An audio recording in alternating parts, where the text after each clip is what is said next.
Good afternoon. Welcome to the tea table. I am so happy you have joined me today, and we are outside on this glorious, glorious day. Yes, it is May early, and we're going to talk about Mother's Day, which is this Sunday. And I'm going to show you what I've prepared. I have a very beautiful bouquet of these fabulous, they're roses, and I decided to put them in a vase that is very, very special, and I'm going to show it to you up close.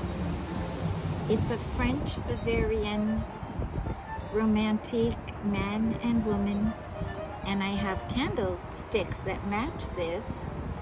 And it's not often I've been able to use it for some reason. I thought this is perfect for Mother's Day. And these are called tea roses. You know, they're so fabulous. There's so many of them.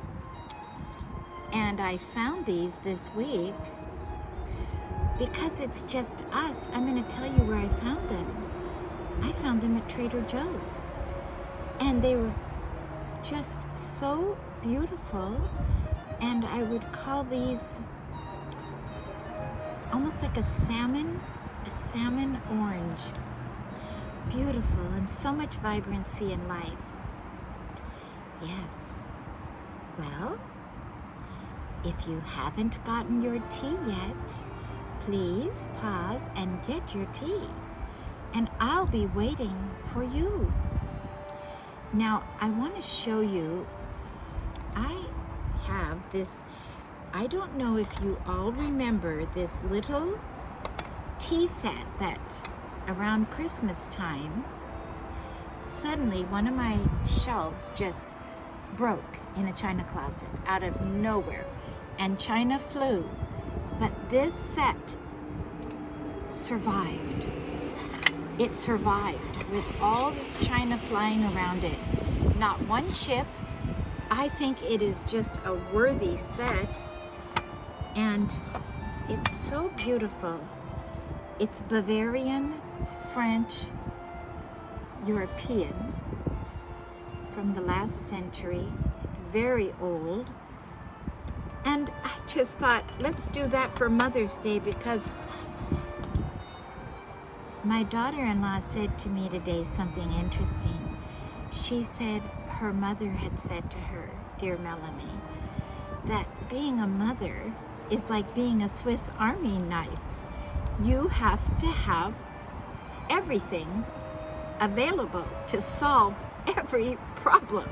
So many things. You have to be resilient. A mother is probably the most resilient, determined, dedicated, loving person. And you know, this set is fine, beautiful, but strong, noble, classic, and it endured. It survived a fall out of the china closet. So I dedicate this beautiful set to all of the mothers and the mothers-to-be. Yes, there are beautiful mothers-to-be right now. I know two very well in my own family.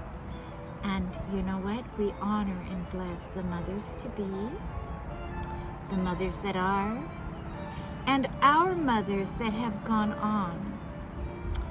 And I thought what we would do today, often there's a mother-daughter tea. So I found 2 cups, a little cup to suit the daughter, and a larger floral rose cup. Let's see, let's put the rose to the front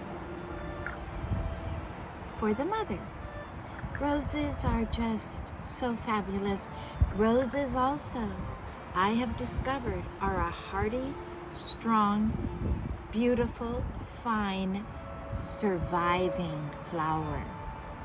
Of all my flowers, my roses my geraniums, my hydrangeums, and my pansies. Those are the flowers I can depend on. They survive the summer. And I love begonias. You must keep them in the shade and don't water them too much, and they are gorgeous, beyond gorgeous. Well, let's pour out. Okay, and I have Murchie's Afternoon Black Bulk. Oh my, that's strong. Oh my goodness, I think I put too much in. I put 3 teaspoons in. It's strong. Let's see what it tastes like. This is the real Murchie's Afternoon, not bagged tea, but you know, the beautiful loose leaf tea.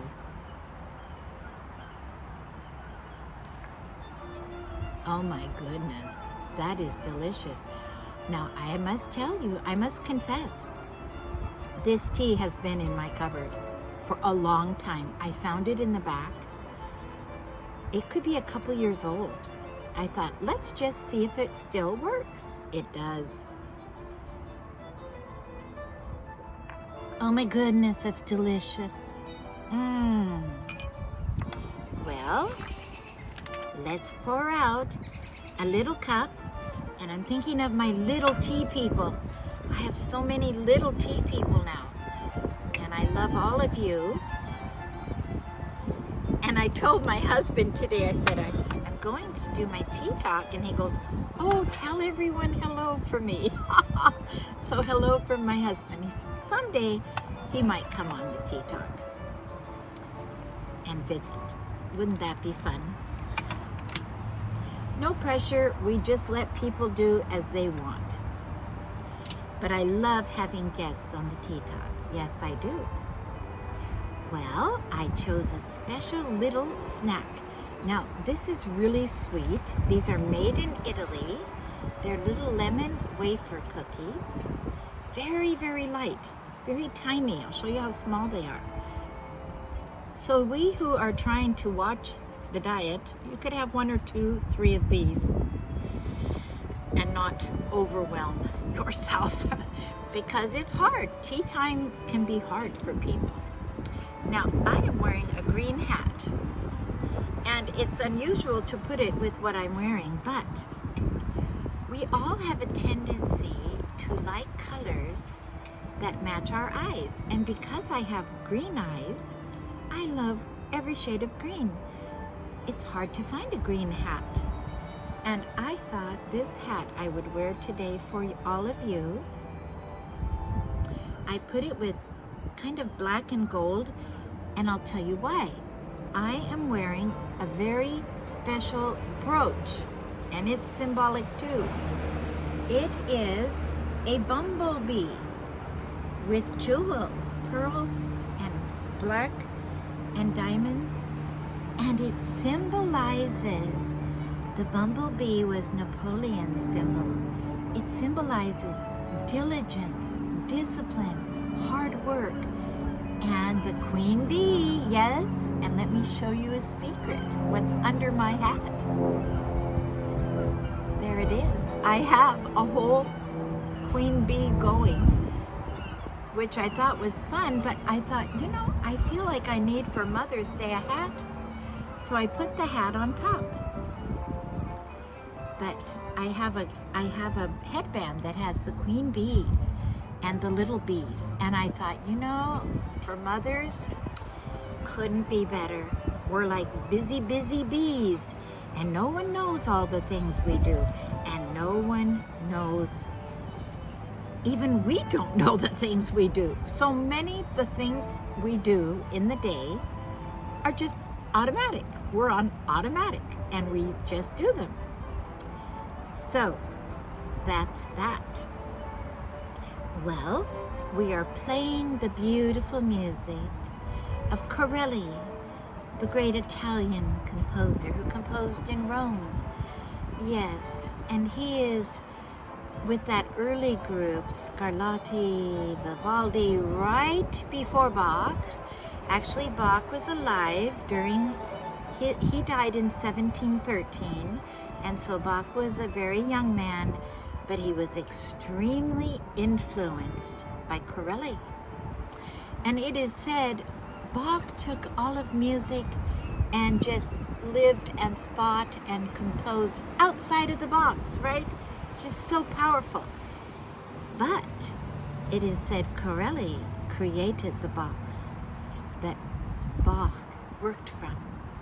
He created that center of tonality and order and discipline and beauty in the Baroque music. And so Corelli is really important. And I love, he wrote so much. Just like Vivaldi.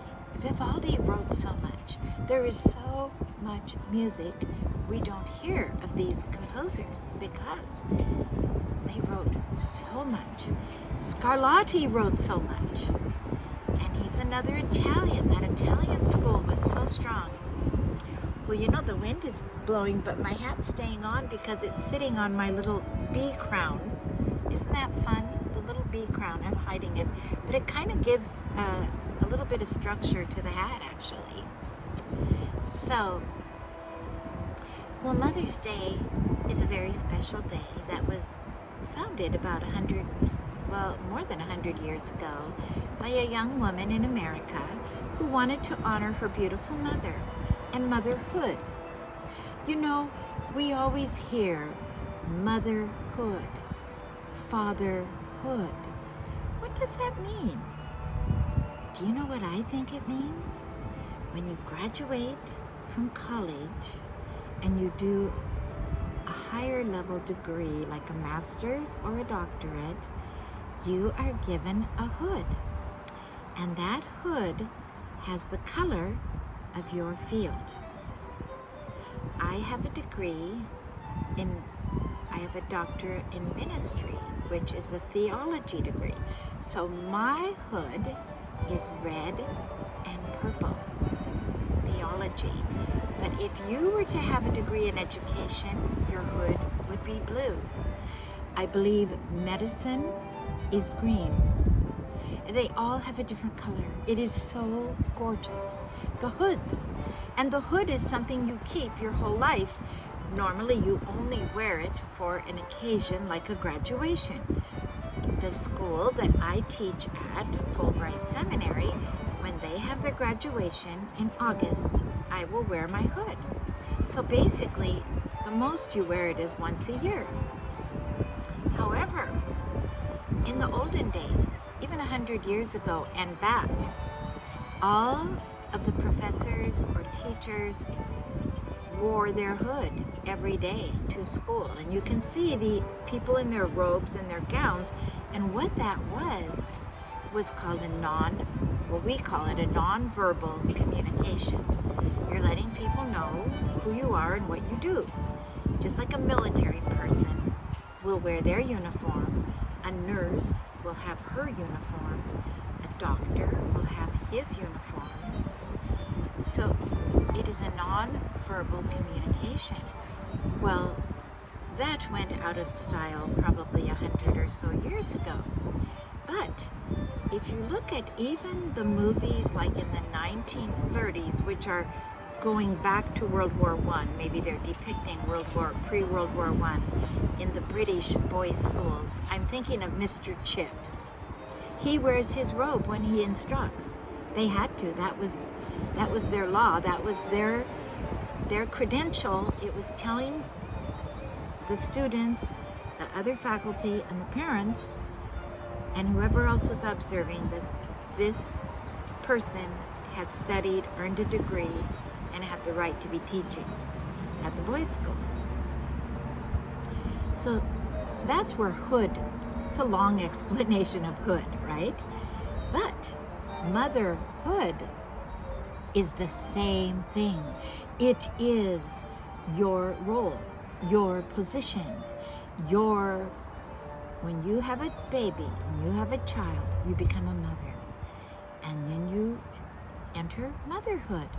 That is your life calling. And a man that has a child enters fatherhood. Now, we call the fathers of our country, like George Washington, Thomas Jefferson.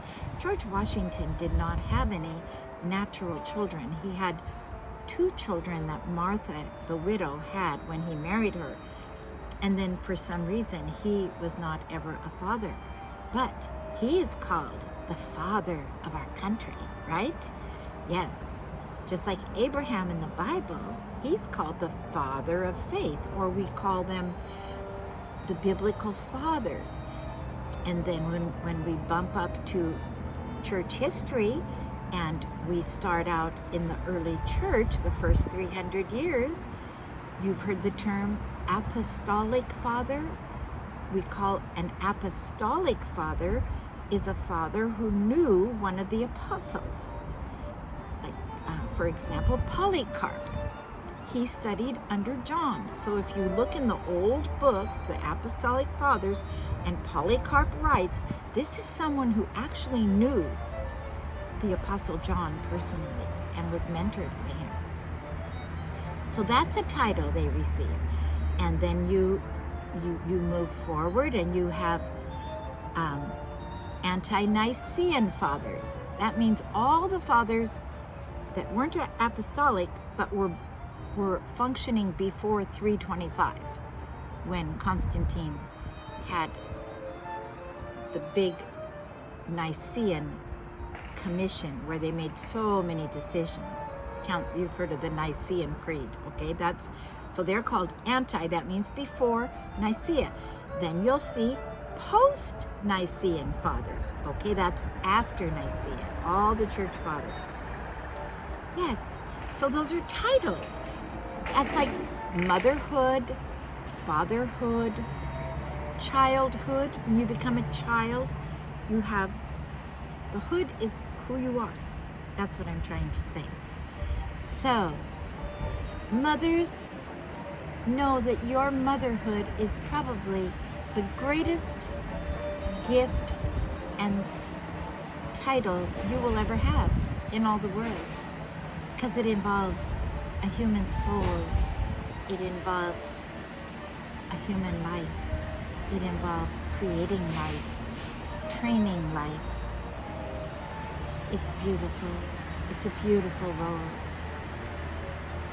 And I don't know what that noise is.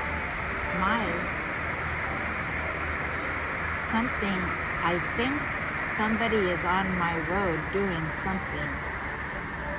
Wow. We will see. I don't know. Maybe they're trimming the trees. We have very high trees on our road, and they often trim them. I've never heard that noise before. I apologize. But this is the Tea Talk, and this is life, and we are engaged in real life, real time, real experience, right? Right. Well, I have a little statement that I like to make, and I say, mother is the heart of the home. And so if you are a mother, know that you are the beat, you are the rhythm, you are keeping it all going, you are blessing, you are loving, you are praying, you are very important.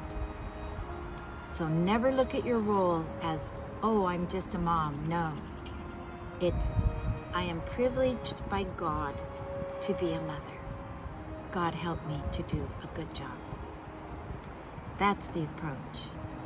And motherhood has so many challenges, but when we know that God created us, God created our children, God promises He will help us and He will take care of everyone if we ask Him. That's called prayer. So that's where a mother has to live.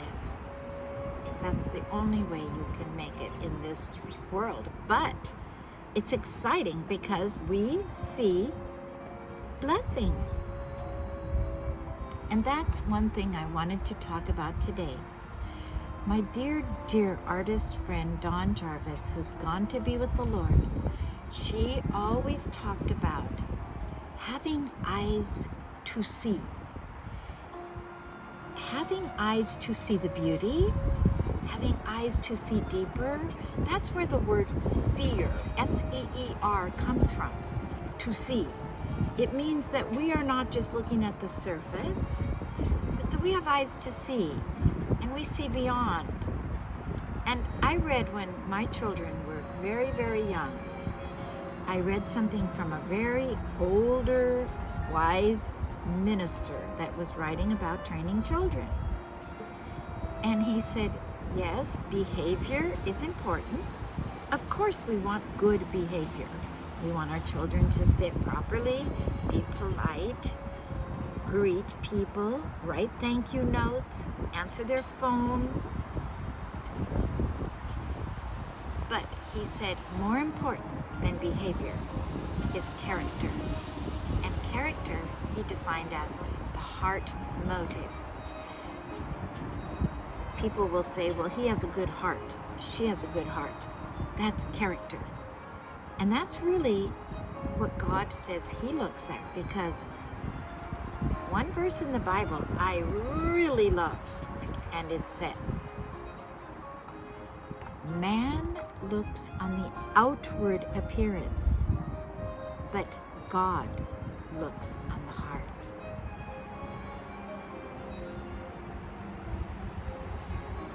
And that is why one of the things I always teach in church history to my students is, always remember, true biblical Christianity has a basic line of philosophy and truth that no other religion has. And you know what that is? The ground is level at the cross. I'm going to say it again. The ground is level at the cross. And that means that you and I, if you're a king, you're a pauper, you're someone famous, you're someone brilliant, you're someone poor, you're a peasant, it doesn't make any difference to God. If you come from Africa, if you come from China, if you come from Asia, if you come from South America, if you come from the Baltic countries, if you come from Northern Europe, from America, Canada, South America, it doesn't matter. God does not look on the outward, God looks on the heart. Isn't that comforting? You know, everyone in the world always wants equal. Every philosophy, you know, during Voltaire's time in the French Revolution, they thought they were going to equalize everything, but they just became a disaster. And people were dying by the guillotine, and it was the end justifies the means, which never works. And then you contrast that to true biblical Christianity, which says God loves everyone the same. The world may have different levels at this point, but in eternity, we will be rewarded by God for what we do to help others. There are rewards. Now, we don't earn our salvation by doing good deeds, but every time you do something to help someone else, give someone a good word, God is going to reward you. Even here, you will reap a good reaping, because whatever you sow, you reap. You sow good seeds, you reap a bountiful harvest, like these gorgeous roses. And the last time my husband and I went to Butchert Gardens, oh my goodness, it's so gorgeous. The flowers are so over the top. And I said to the gardener, one of the girls, they have hundreds of young people gardening. I said, how do you do it? What do you feed these roses? What do you feed your flowers? She goes, we don't feed them anything. I said, really? She said, we give them incredibly rich, fabulous soil. And the soil does everything for the plant. Wow. Isn't that a spiritual lesson? That's called good ground. Let's try to keep our lives good ground. So if someone plants an idea our way, we listen. and we learn, and we give, and we take, and we're wise, and we're good. It's called good ground. You know, that was one of the parables. You know, there's the rocky ground, and then there's the stony ground, and then there was the hard ground, and then there was the good ground. And what the message was, let your life be good ground so you can learn and grow, mature, and become a beautiful flower in God's garden. Yes, I think it's perfect for Mother's Day. I know the goal of every mother is to see their child happy and good. And I've always heard it said, you know, if our kids are happy, we're happy. Well, that's how God looks at us. We're His kids. And if we're really happy and thankful and grateful and blessed, He's happy. He wants to help us. Yes, He does. Well, have a little lemon cookie. And I did bring a purse for Mother's Day. Now this purse is kind of over the top. It's kind of humorous, actually. I have to show it to you. Isn't that fun? But I thought maybe for Mother's Day, this purse. This is just a little vintage black pattern with flowers. It's so lovely. I'd never seen anything like it. It's like a great big ball. But it goes around and there it is. So, happy Mother's Day. A little outrageous, but it's just us and we're having a nice day. Well, thank you so much for joining me. And if you haven't subscribed to my channel, please subscribe, please share, please push the notification bell, and you will be informed. And if you liked it, the like button. And I love your comments. Thank you, faithful people, for your wonderful comments. They mean a lot to me. They really do. I have no other way of really communicating. Yes, so feel free to comment. And if you have a question you would like me to cover, a classical music artist, a historical figure, put it in and I'll try to do my best to cover it, okay? Okay, well, let's hold the tea for the little one. Yes, let's hold this for the little ones. And it dripped a tiny bit, so I'm going to pour it like that.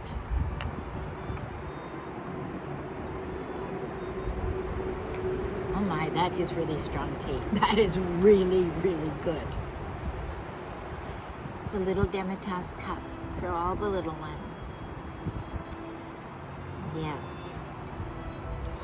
Well, God bless you, and I hope you have a fabulous Mother's Day. And I'm trying to think what I can give to my daughters and friends that are mothers. I want to remember them, and I do want to say one thing. I had the most wonderful mother, and she is in heaven now. And she was the most beautiful person. Her name was Ruth Susan Rush. And they used to call her in Chicago when she was young, Ruth Rush Toothbrush. Yes, her mother was from Scotland, and her father was from Danzig. And his name was Gottlieb. And the jewelry that I wear, some of you have asked me about it. You know, I have other rings, but for the last year and a half, this is all I've been able to wear. It's the Baltic Royal Amber. It's the white amber. My friend Elizabeth brought this to me. This came from Finland, from the Baltic Sea, and this came from Estonia. But the man who made this one was trained in Danzig, where my grandfather was from. And I just treasure these, and I feel the Baltic Sea and the amber, somehow I relate to it because I have Norwegian, and that the Vikings wore amber, and then my Scottish side, the Vikings went over there, and so all my heritage is by the sea, up in the north there, and I just love that. But I wanted to say my mother, what my mother gave me, if I can sum up, she taught me, you forgive everyone, every day, for everything. See the best in others. Try to believe the best. And don't notice the negative about people. And don't talk about people when they're not there. Only say good words about people. And if you can't say a good word, then don't say anything. That's what my mother taught me. She taught me that by her life and by her wisdom. And she was happy. She was young. When she was 92, I remember calling my mother and I thought, oh, her voice is so young. You know what that is? That's purity of heart. That's green. She stayed green and always growing and fresh and young because she didn't let the bumps of life take her over. No. She turned the lemons into lemonade. And people would say to me, your mother is so beautiful. She has a glow. This is as she got older and older, she was glowing. It was God's love. And I want to tell you, mothers, it pays off. Just forgive. Be the one that overlooks. You know, love covers a multitude of sins. And my mother told me toward the end of her life, she would go to sleep at night quoting 1 Corinthians 13, the love chapter, to herself. You know, though I speak with the tongues of men and of angels, have not charity, I am become as a sounding brass and a gonging cymbal. And the verse, it goes all the way down, and then it says, love believes all things. Love hopes all things. Love endures all things. Love never fails. That's God's love. May we walk in that love and that grace by His mercy and see others as God sees them and give people the benefit of the doubt. We'll never regret. This was another thing my mother used to say. I never regret erring on the side of mercy. Very good word. Yes. Well, blessings on all of you mothers and your mothers-to-be. And God be with you. And I look forward to seeing you next time.